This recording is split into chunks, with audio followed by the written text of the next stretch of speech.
सबको जय जवाहर। जय जवाहर।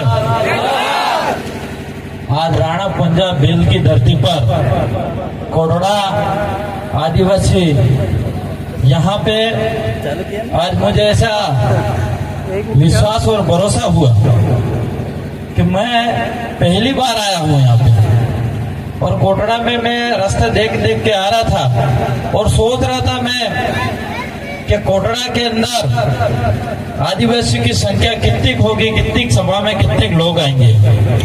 लेकिन आज साबित कर दिया आपने इस कोटड़ा के बिलों की धरती पर कि दिल्ली में आवाज कोई दूर नहीं, ये आपने साबित कर दिया। ये हवा का रुख बता रहा है कि प्रकाश भाई आप दिल्ली जाएंगे, ये आप कोटड़ा की आवाज बोल रही है। आज हर युवाओं की आवाज है, हर बुजुर्ग की आवाज है, हर माताओं की आवाज है, हमारे यहाँ की आवाज दिल्ली तक पहुंचे। इसी का चुनाव है। आज मेरे से पूर्व कई सारे वक्ताओं ने बात रखी, मैं भी कुछ बातें रखना चाहूंगा। मैं आसपुर विधानसभा से विधायक हूं और जिस तरह से आज आप लोग मेहनत कर रहे हो, इसी तरह से आसपुर विधानसभा के जनता ने भी बहुत मेहनत करी।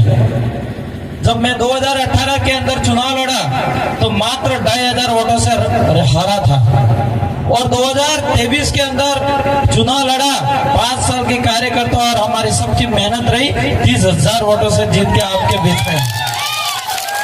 और हमारे साथ में 2 विधायक और हैं जो मेरे से भी ज्यादा वोट लेके जीतने वाले, जो राजस्थान के अंदर रिकॉर्ड बनाने वाले राजकुमार जी, वो भी अभी दिल्ली जाने के लिए तैयार होते हैं। तो उस भाई के साथ हमारे भाई प्रकाश जी को भी भेजना है, और एक साथी अभी बीच में आ रहे हैं हमारे बीच में जो थावरचंद जी, वो भी आएंगे। मैं आपको यहाँ पे विशेष करके मिलने के लिए इसलिए आया हूँ कि इस एरिया की क्या समस्या है, क्या दुख है, वो आज तक मुझे नहीं पता था, लेकिन मैं आज हकीकत देखा। मैं रास्ते में आ रहा था, कई जगह कई घरों के अंदर मेरे आंखों की नजरें गई, पर एक भी पोल नहीं था, एक भी घर की विद्युत विभाग की लाइन नहीं थी। सौर ऊर्जा की प्लेटें जरूर लगी थी, लेकिन सौर ऊर्जा की प्लेटें भी इस तरह से लगी थी, पता नहीं 1 घंटा भी लाइट रहती नहीं रहती सौर ऊर्जा से, वो मुझे नहीं विश्वास था। है क्या तुम्हारे लाइटें? कितने घरों के अंदर लाइटें नहीं? हाथ ऊंचा करके बताओ मेरे को। और यहाँ पे हमारे यहाँ से जो जीत के जाते हैं, आपके जो वोट दिया हुआ जीत के जाते हैं, कि हमारे हर घर में लाइट की सुविधा यूं कहते कि नहीं कहते? तो ऐसे झूठों को साथ देना चाहिए कि नहीं देना चाहिए? देना चाहिए कि नहीं देना चाहिए? नहीं देना चाहिए। तो आप नहीं देना चाहिए, तो इसके लिए मैं एक फॉर्मूला बता रहा हूँ। इसके लिए आपको युवा और बुजुर्गों और माताओं को सबको तैयार होना पड़ेगा। आपकी आवाज वहां तक पहुंचाने के लिए, दिल्ली तक पहुंचाने के लिए, और आपके घर पे लाइट लाने के लिए। एक अपने यहाँ पे आपके अभी लाइट की सुविधा नहीं है, तो एक टॉर्च होगी आपकी। टॉर्च है कि नहीं है?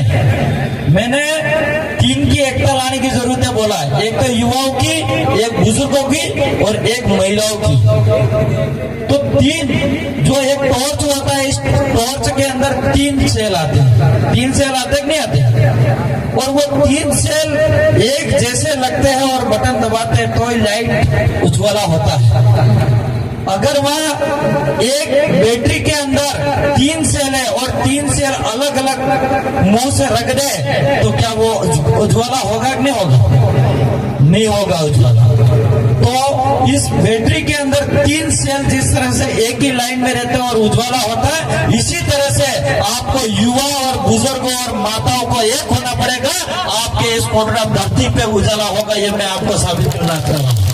ये यहाँ का उजाले के लिए आवाज हमारे भाई प्रकाश भाई दिल्ली के अंदर जाके रखेंगे कि 70-75 साल हो गए, लेकिन आज भी हमारे घरों के अंदर उजाला नहीं है। ये बात हमारे दिल्ली के अंदर जाएगी। इसके अलावा भी हमारे इस एरिया के अंदर एक दूसरी समस्या आ रही है। हमारे बीच में अतिथि भी आए हैं।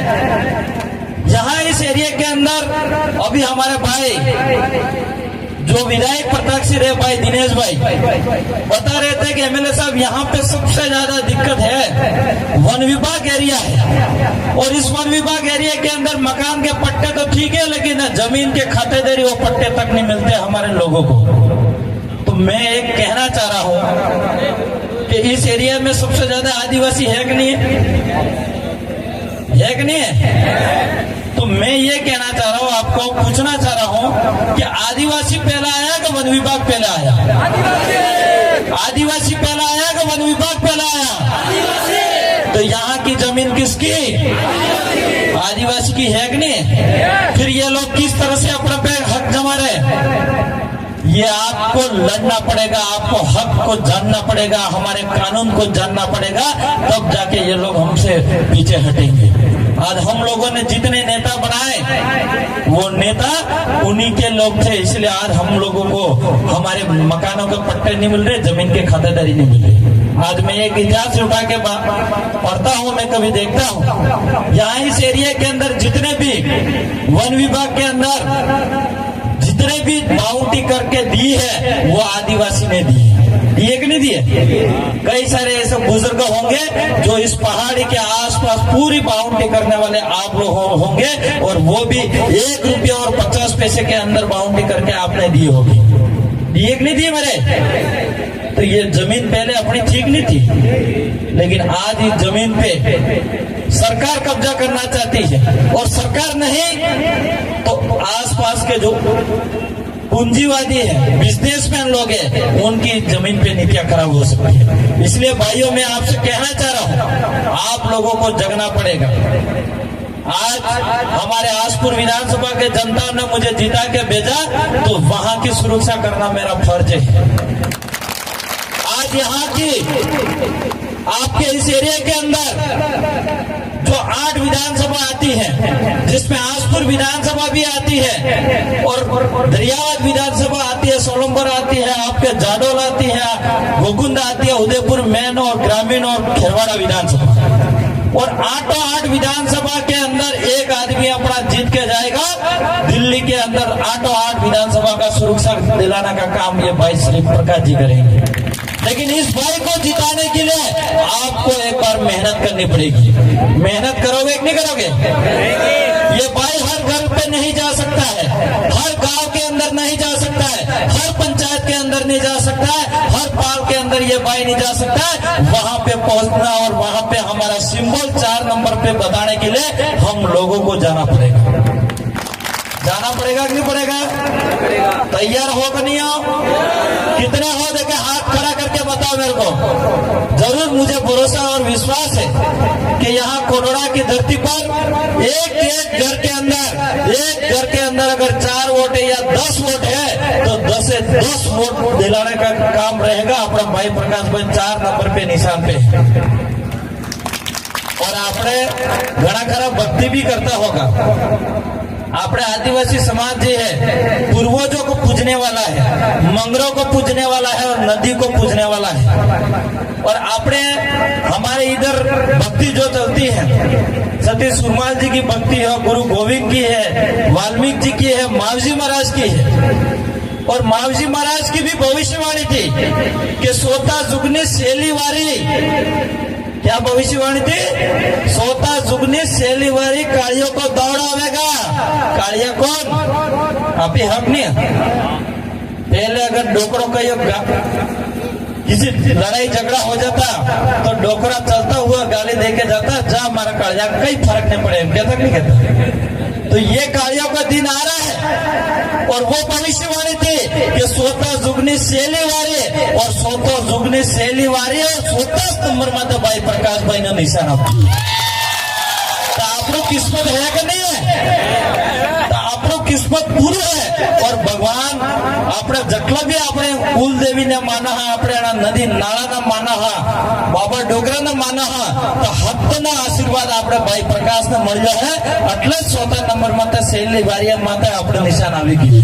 लेकिन आना बल्ला काटो तमे थवू है, अपने जेना भगवान ने माना है, आना सादा सूर्य सबन माना है, वने निशान अपने 14 नंबर में हाल दीधु है। लेकिन आपने वो करवा वो अपने माता मिल्યું है, सही हलवा पड़े नहीं हलवा पड़े? तो भाई आप सब मेरे माता बहनें सभी से मैं आपसे निवेदन करना चाहूंगा, भाई प्रकाश भाई को जिताना है, भारी वोटों से जिताना है। आज यहाँ कोटड़ा के अंदर देखा जाए, हमारे इस एरिया के अंदर कई स्कूलों के अंदर मैं वीडियो देखता हूँ, फोटो देखता हूँ, और मेरे साथ पड़े हुए डूंगरपुर जिले में और उदयपुर के साथी मेरे साथ पड़े हुए लोग, यहाँ पे कई सारे कर्मचारी हैं, स्कूलों के अंदर पढ़ाने वाले टीचर हैं, सरकारी नौकरी कर रहे हैं, तो वो लोग कहते हैं कि एमएलए साहब कोटड़ा के अंदर बहुत हालत खराब है, और कई बात बोलते हैं मेरे को कि एमएलए साहब ये देखो, फोटो देखो। जब मैं देखता हूँ तो मेरे आंखों में आंसू गिर जाते हैं, इस तरह से मुझे वो दुख होता है। आज कई सारे हमारे इस स्कूलों के अंदर हालत वो है कि सब सही तरह से नहीं मिल रही है। स्कूलों के अंदर बच्चों को पानी पीने के लिए नहीं मिल रहा है, वहाँ स्कूल की बाउंड्री नहीं मिल रही है, और इससे ज्यादा तो ज्यादा हमारे वहाँ पे पढ़ाने वाले टीचर, जहाँ 12-12 टीचर की जरूरत है, वहाँ 1 या 2 टीचर मिल रहा है, तो हमारे बच्चों की शिक्षा कैसे अच्छी मिलेगी। और आज मैं तो ये कहना चाह रहा हूँ, हमारे इस एरिया के अंदर ट्राइबल मंत्री बनाया है, उस आदमी अगर यहाँ पे रहते हुए अगर सुरक्षा और हमारे बच्चों की अच्छी शिक्षा नहीं मिल सकती है, तो जो छोटा मोटा तालाब है उसमें डूब के मर जाना चाहिए, ऐसा लग रहा है मुझे। आज सबसे बड़ा करोड़ों अरबों रुपया आता है उनके पास, हमारे आसपुर विधानसभा में नहीं दे तो चले, लेकिन कोटड़ा के अंदर तो भला कर दो, ये कहना चाह रहा हूँ। आज की तारीख में यहाँ पे संचालक महोदय कह रहे थे कि अभी तक मैंने शौचालय नहीं मिल रहा है यहाँ पे कोटड़ा के अंदर, और गया भी नहीं हूँ। और आज हमारे देश के प्रधानमंत्री मोदी कह रहा है कि घर घर शौचालय। तुम्हारे किसी घर के शौचालय बनाए क्या? बाथरूम बनाए क्या? अरे बाथरूम पानी की तो ठीक है, लेकिन बाथरूम भी नहीं बना हुआ। और ये तो ठीक है, घर घर तो नहीं, लेकिन इस कोटड़ा के अंदर पूरी सिटी के अंदर अगर बाथरूम नहीं है, ये बात मिल रही है, तो बड़ी दुख की बात है ये। इससे चिंता कहाँ हो सकती है। और यहाँ पे हमारे मंत्री महोदय हैं, फिर भी यहाँ पे इतनी सुविधा नहीं है, बड़ी दुख की बात है। यहाँ शिक्षा स्टाफ स्कूलों के अंदर नहीं मिल रहा है, स्कूलों के अंदर छतें नहीं मिल रही है, हॉस्पिटल के अंदर सुविधा नहीं है, बड़ी दुख की बात है। इसलिए आप सबको मैं कहना चाह रहा हूँ, मैं भी विधानसभा के अंदर गया और मैंने भी विधानसभा के अंदर आसपुर विधानसभा की जनता के लिए शिक्षा, स्वास्थ्य, बिजली, पानी, सड़क के लिए सबके लिए आवाज उठाई, लेकिन यहाँ के आपके एमएलए से मंत्री बन गए, लेकिन इस पे आवाज नहीं उठाई। तो उसकी आवाज उठाने के लिए हमारा भाई प्रकाश जी को दिल्ली भेजने की जरूरत है। आपकी आवाज जरूर उठेगी, और ये आवाज वही व्यक्ति उठा सकता है जो किसी का गुलाम नहीं हो सकता, वही व्यक्ति आवाज दिल्ली और जयपुर के अंदर उठा सकता है। जो पार्टियों के झंडे उठाने वाले, पार्टी के गुलामी करने वाले, वो लोग कभी आदिवासी की आवाज नहीं उठा सकते, ये मैं आपको वादा दिला रहा हूँ। इसलिए भाइयों बहनों, आपसे मैं निवेदन करना चाहूंगा, अपनी खुद की आवाज, अपने युवाओं की आवाज, आने वाली पीढ़ी के, आने वाले बच्चों की आवाज अगर उठानी है, तो आजादी से लड़ने वाला व्यक्ति आगे भेजने की जरूरत है। और वो व्यक्ति वो होना चाहिए जो आप में से चुन के जाए, वो व्यक्ति भेजने की जरूरत है। आप लोग जिस व्यक्ति को ये नहीं पता है कि आदिवासी को क्या दुख है, क्या दर्द है, आदिवासी की क्या संस्कृति है, आदिवासी की क्या परंपरा है, वो व्यक्ति क्या दिल्ली में जाके अपनी सुरक्षा करेगा क्या? नहीं करेगा। आज एक व्यक्ति चित्तौड़ से आ रहा है, एक व्यक्ति पाली से आ रहा है, जो इस भाई प्रकाश जी के सामने संसद में प्रत्याशी बना, क्या वो लोग आपका भला कर सकते हैं? क्या उनकी शकल आज तक देखी? क्या वो लोग आपके कोटड़ा के अंदर आए? लेकिन आपका अपना भाई प्रकाश भाई आपके बीच में बैठा है, और ये भाई उसी जाजम पे बैठा है जिस जाजम पे आप बैठो, उस जाजम पे बैठा हुआ भाई। इस बात को समझने की जरूरत है हम लोगों को। आज वो लोग आएंगे, अगर यहाँ पे कार्यक्रम होता तो आप लोगों को नीचे बैठाया जाता और उनके लिए अलग से मंच होता कि नहीं होता? उसी में ऊंच नीच का उन्होंने बता दिया। लेकिन हमारे यहाँ पे इस जाजम पे, मैं भी इसी जाजम पे आके बैठा, प्रताक्षी भी और आप लोग भी इस जाजम में। अगर आप मिट्टी में बैठोगे तो हम भी मिट्टी में बैठेंगे। आपका दुख झेलोगे तो हम भी दुख झेल के हमारे विधानसभा और लोकसभा के अंदर आवाज उठाएंगे हम लोग। इसलिए मेरा आप सबसे हाथ जोड़ से निवेदन है कि आप लोगों को आपका जो करोड़ों का वोट है, इस वोट को कहीं इधर इधर मत जाना देना है। ये करोड़ों का वोट है, वो सही जगह भाई प्रकाश भाई 4 नंबर पे वोट डाल के इस भाई को जिताना, ताकि ये भाई अपना दिल्ली जाएगा। आज ये चुनाव नहीं है, ये चुनाव है इस एरिया के अंदर अच्छी शिक्षा लाने के लिए। ये चुनाव है इस एरिया के अंदर अच्छी हॉस्पिटल के अंदर सुविधा लाने के लिए। ये चुनाव है इस एरिया के अंदर अभी तक सड़कें अधूरी पड़ी है, सड़कें को पूरी करने के लिए। ये चुनाव है इस एरिया के अंदर आपके मकानों के पट्टे नहीं मिले, उसकी ये चुनाव है। ये चुनाव है इस एरिया के अंदर जबरदस्ती डैम बन रहा है, उसको रोकने के लिए ये चुनाव है। ये चुनाव है भाई प्रकाश भाई को जिताओगे तब जाके ये सभी काम हो सकते हैं। चुनाव पूरे देश के अंदर हो रहा है, पूरे देश के अंदर वोटिंग हो रही है, लेकिन जहां जहां लोग अपनी स्वतंत्र से वोट डाल रहे हैं और अपनी आजादी से वोट डाल रहे हैं, अपने हक अधिकार को देखते हुए आदमी चुन रहा है, वहां पे उसका काम भी पूरा हो रहा है और इसकी सुरक्षा भी हो रही है। तो उस अपने एरिया के अंदर हमारे भाई प्रकाश जी सुरक्षा कर सकते हैं। आपको विश्वास है कि नहीं? कितने लोगों को विश्वास है? क्या वो कांग्रेस और बीजेपी के जो कैंडिडेट खड़े हुए हैं पाली और चित्तौड़ वाला, उस पर विश्वास है क्या? तो नहीं है तो भाई प्रकाश भाई के लिए मेहनत करने के लिए चालू हो जाओ। जितने भी अपने रिलेशन, रिश्तेदार, परिवार और जहां जहां फोन की आवाज जा सकती है, वहां वहां पे भाई प्रकाश जी और जो गेड़ियों का निशान है, उस निशान को पहुंचाना पड़ेगा कि नहीं पहुंचाना पड़ेगा? अच्छा, एक निशान मैं बता दूंगा, हॉकी स्टिक के निशान है किसी को? मैं कहना चाह रहा हूं, अपने चुनाव आयोग ने जो निशान दिया है, वो निशान भी हॉकी स्टिक दिया है, जिसको गेड़िया बोलते हैं हमारी भाषा के अंदर। आपके इधर गेड़िया बोलते हैं कि नहीं बोलते? और वो गेड़ियों के ना हाथ में आवे, लास्ट में हद तो काम करें लास्ट में दानो मनक थी जाए, बुजुर्ग हो जाता है, इसके बाद आता नहीं आता हाथ। और वो हाथ में इसलिए आता है कि वो सहारा बनने के लिए। और गलती से अगर अपने घर में कोई बुजुर्ग आई या दादो, बुजुर्ग आई या दादो है, मेरी भाषा समझ में आएगी कि नहीं आएगी? हल्की हल्की तो आई या दादो है तो उसके हाथ में रखते हैं, और गलती से अपन मजाक से भी उनसे हाथ से ले लेते हैं, तो वही अपने जो माँ होती है या आई दादो के अपने कह देते नहीं ये मेरा सहारा है, मत लो इसको। क्यों? क्योंकि उस गेड़ियों पे भरोसा हो, उनको विश्वास है कि ये मेरे को कभी गिरने नहीं देगा।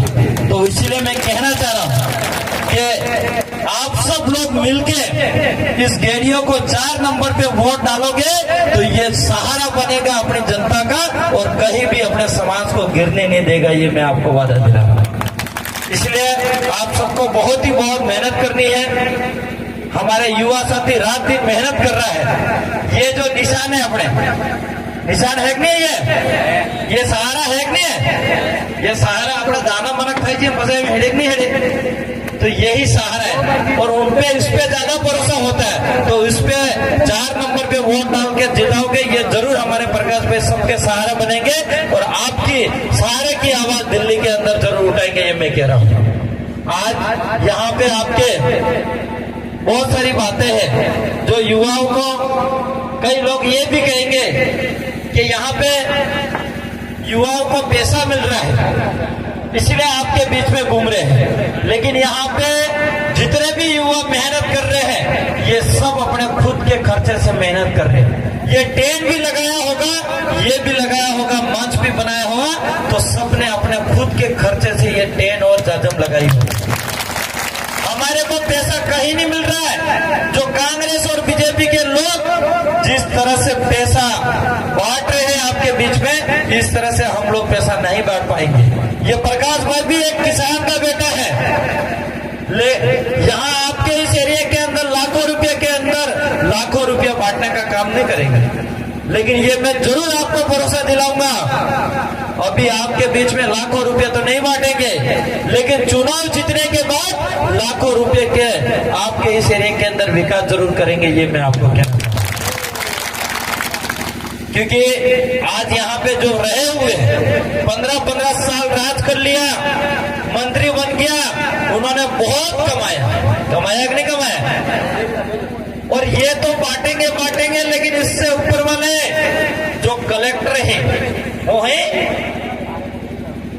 उसने भी बहुत कमाया। एक है वो भी अधिकारी, बहुत पैसा कमाया, और वो पैसा हमारा ही पैसा, किसी और का पैसा नहीं है। और वो पैसा 1 करोड़ रुपया कमाया हो तो आपके बीच में 1 लाख रुपए को फेंकेंगे। 100 करोड़ कमाया तो 1 करोड़ आपके बीच में फेंकेंगे और वापस वोट ले लेंगे। और वोट लेने के बाद 5 साल आपके पीछे आप पे ही वापस पैसा कमाने का काम करेंगे। करेंगे कि नहीं करेंगे? तो मैं सवाल आपको इसलिए पूछ रहा हूं कि इस बार जो करोड़ों रुपया उनके घरों में पड़ा है, वो करोड़ों रुपया निकालना पड़ेगा कि नहीं निकालना पड़ेगा? निकालना पड़ेगा कि नहीं निकालना पड़ेगा? वो निकालने का काम किसका है? आपका है। वो इसलिए है कि जब ये कांग्रेस और बीजेपी के लोग आएंगे आपके बीच में